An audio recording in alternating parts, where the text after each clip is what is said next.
Greetings everyone, EgyptianViking here. This is the 11th turn in the Grand Campaign Hotseat and I'm playing as Venice. Let's begin. So first off, Poland wants to offer map information, trade rights and map information. I will accept. I got the message from Denmark. Noble allies in arms, keep the pressure up. We will end the whole Roman Empire in no time at this rate of success. Signed, the Nordic Germanic Empire. And we also got a message from Poland. I was actually trying to get my diplomat to the Pope. Thanks for blocking the road. Yeah, that is kind of funny. I will talk about this later. First I want to move my agents. So I have 48% chance of opening the gates to Nicosia, I don't know what to call it. I would call it Cyprus instead.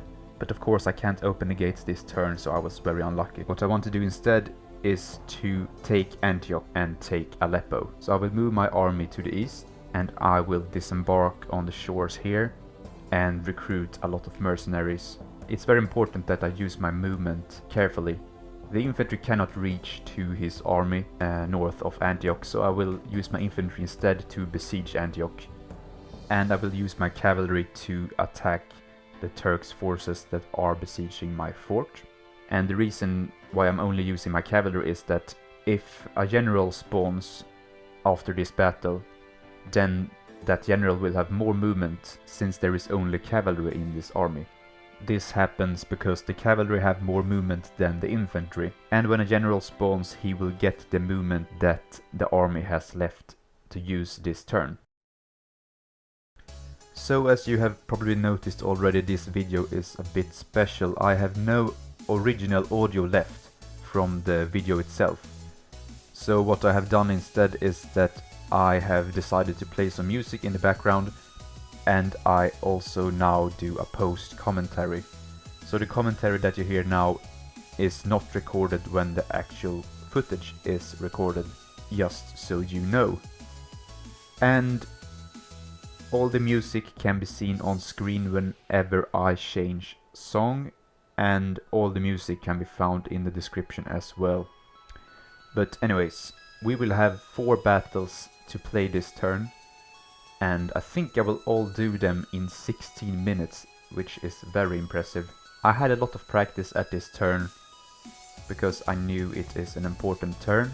I have spoken with Hungary, and he has told me about his turn as well. And it seems like we have caused a lot of damage to the Turks now. The Turks, they used to be the strongest faction in this Hotseat. But now I think that we have successfully beaten him back. I think he has quite a lot of regions left, but that doesn't really matter too much because he doesn't have any military whatsoever. For this battle it's important that I do not kill too many of the enemy's forces, because I will need some of them to stay alive so that they can run back towards Antioch, so that I can attack them again and do a forced draw out, so that I can take Antioch this turn. So I will actually purposely leave some of these units alive, so I will not actively try to kill them. As you can see, I could have just surrounded them and probably killed a lot more, but I didn't do it on purpose. Alright, so I got the man of the hour, and I will then proceed by taking out this general and recruiting a mercenary, and then building a fort here. I will use the mercenary to besiege Aleppo, and I will then make the attack on this army here in the north. It happened very fast there, but I also took one of my cavalry units from the previous battle and moved it 1 square further north.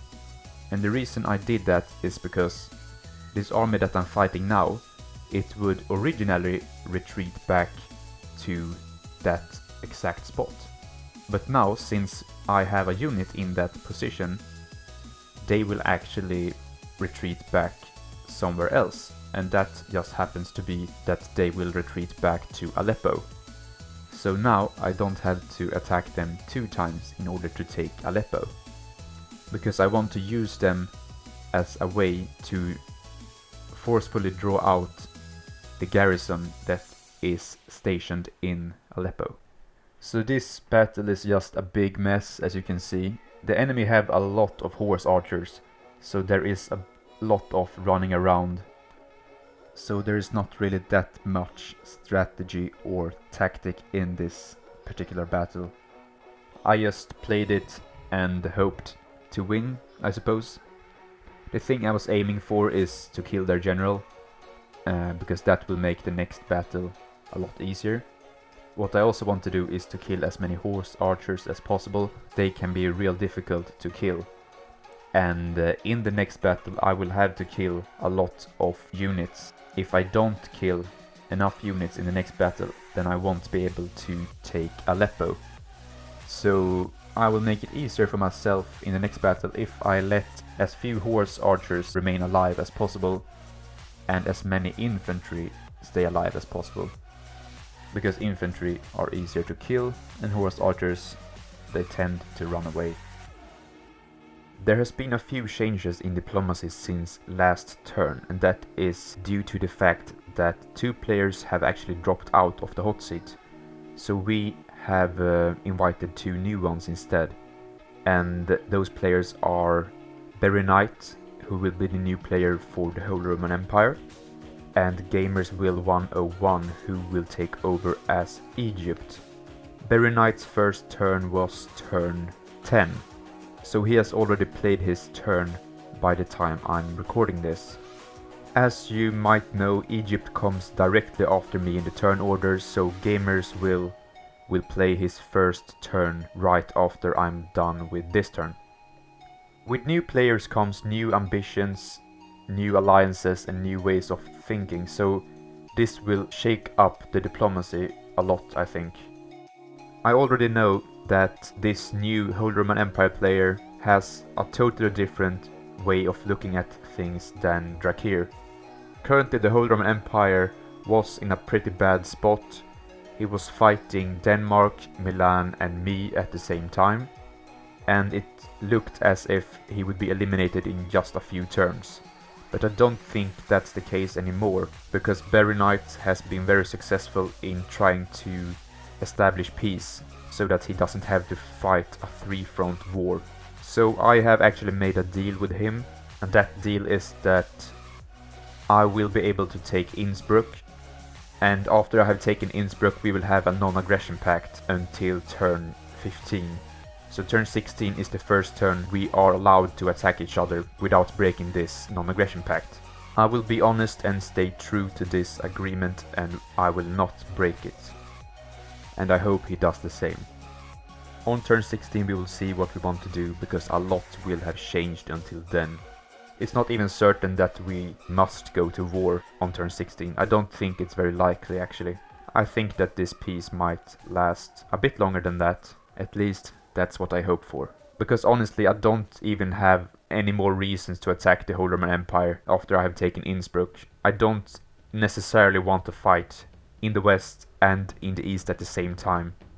It just makes things very much more difficult for me, especially if the Holy Roman Empire continues to end the wars with his other enemies. It will be interesting to see what will happen with the Holy Roman Empire in the upcoming turns. When it comes to Egypt, I don't really know anything. He might be a really good player, a really bad player, or somewhere in between. I have no idea honestly. We got a clear victory.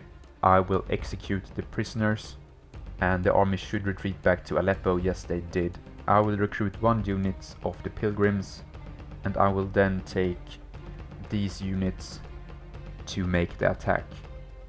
I will use my general for something else. So here we go. This is the Battle of Aleppo.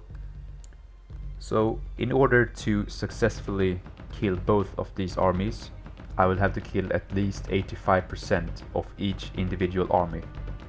So the percentage that you can see on the left whenever I hover my mouse over it, that doesn't really show the correct percentage that I need to kill. That only shows the percentage for the whole enemy army, not as 2 armies.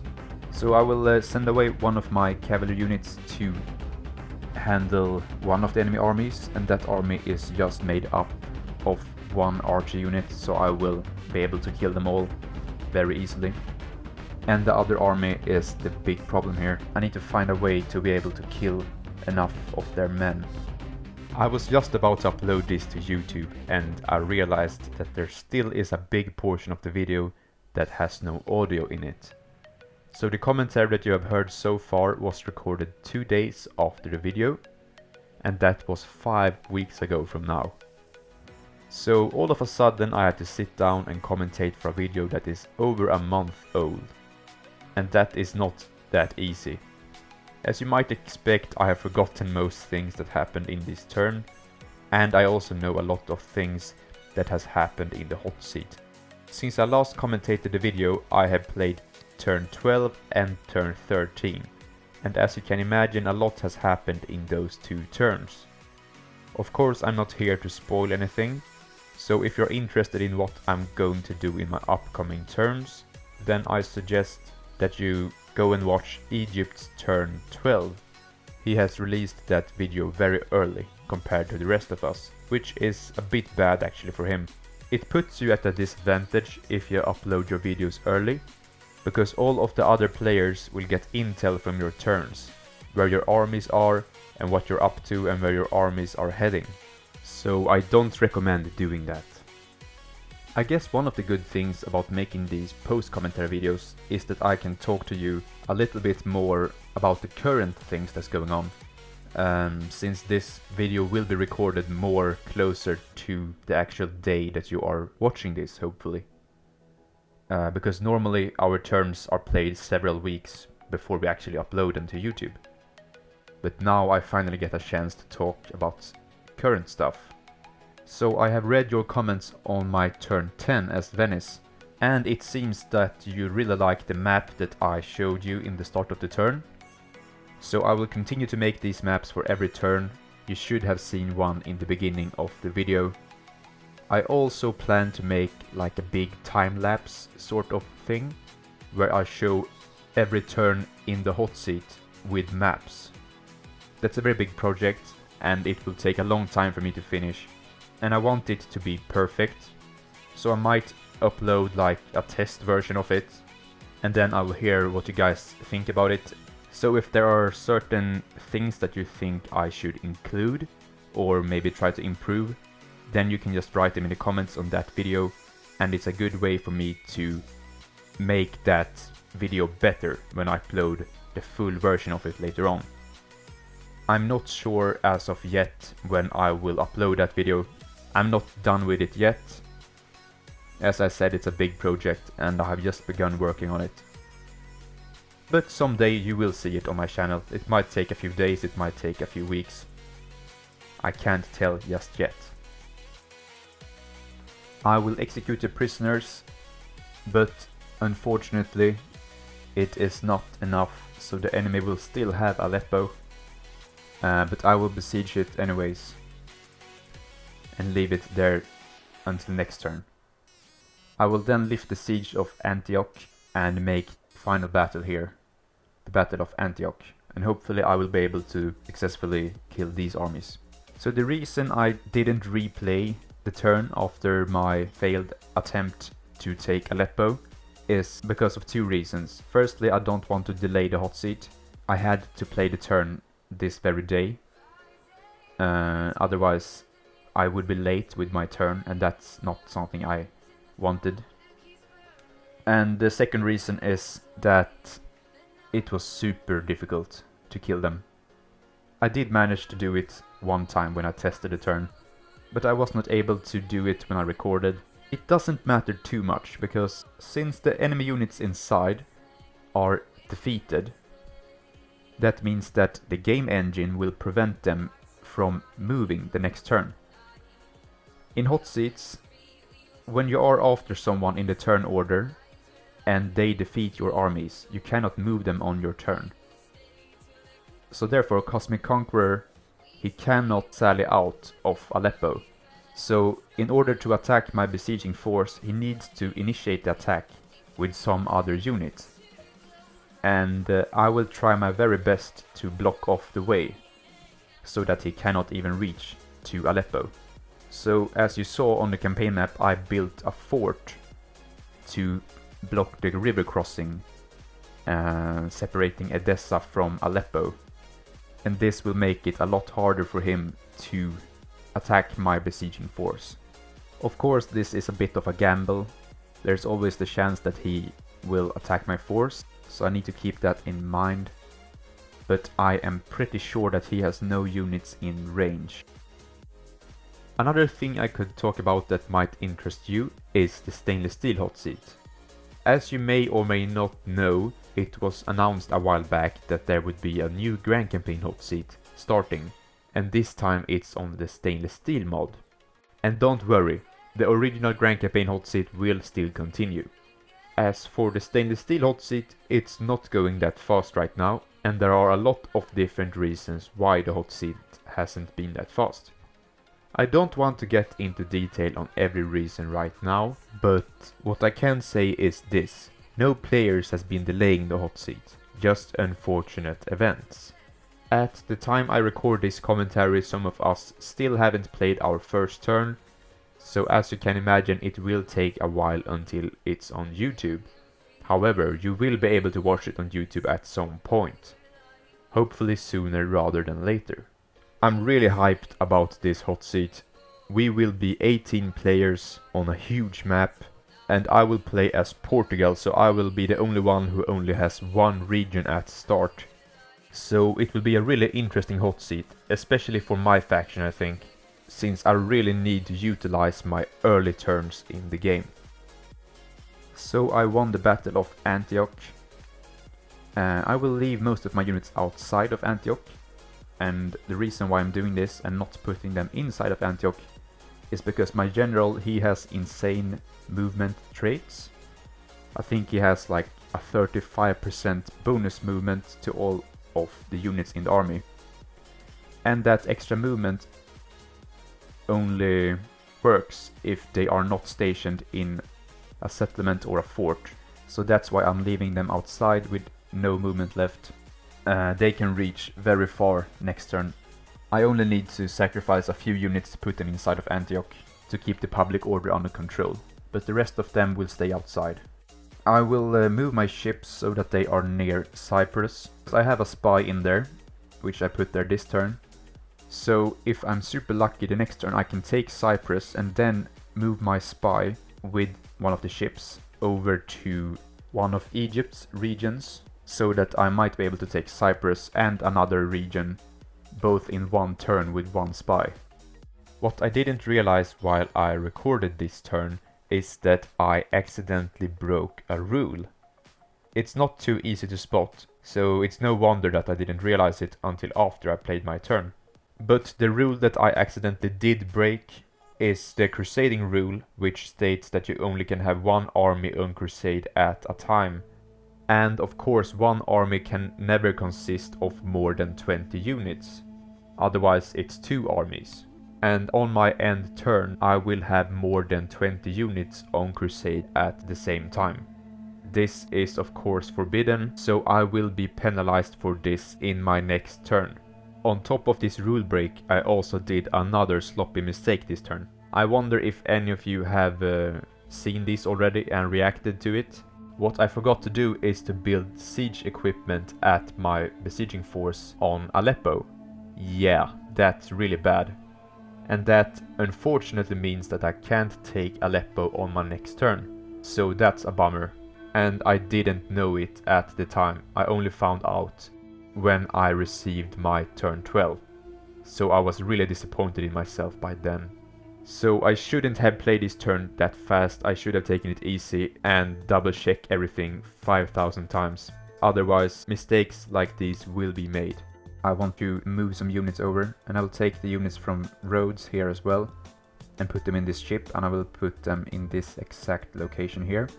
That means that they can reach to Cyprus and they can reach to Alexandria as well. So I will have to choose next turn what I want to do with them. I have a few options there. Inside here I have one spy that has a little bit more movement than the other one. So I will put it in this ship and move closer to the front. That means that I have one more spy to use on Cyprus the next turn. But as you know, it's never a guarantee that your spies can open the gates on a turn, so therefore in Corinth I will build my very first ballista. It will take a long time to send it somewhere, but hopefully I will find some good use for it in the future. Here in the west I will take my army and move them outside of Venice, and I will create some new units instead. This guy I will move away so that Legends Diplomat can actually walk in that path and that I'm not blocking the way anymore. And I will move my units up to this rebel force here, and I will make the attack. I didn't want to fight this battle against the rebels this turn, so by hiring a mercenary unit my army is big enough so that the rebel army will actually retreat. That means that I can build a fort there, so that I can defend my units on their way to take Innsbruck on the next turn. As I said previously in the turn, me and the Holy Roman Empire made a deal, so that we will stop our fighting in exchange for Innsbruck. But that doesn't mean that I will leave my units out in the open just for that. Both the Holy Roman Empire and Milan can reach to my army. I doubt any of them will do anything, but it's better to be safe than sorry. So that's why I built a fort. Right now I'm just going through every region to see that I haven't forgotten anything or done anything strange. I realized that I had a little bit money left, so I decided to hire 4 of these mercenaries. They could come in handy the next turn, so I might as well recruit them now that I can. Other than that, we are done with the turn. So thank you all for watching. Even though it was a post commentary, I will try to make less of these in the future. I really dislike doing them, and I also think that most of you don't like them too much either. Make sure you check out all the other players' channels, they can be found in the description. Bye.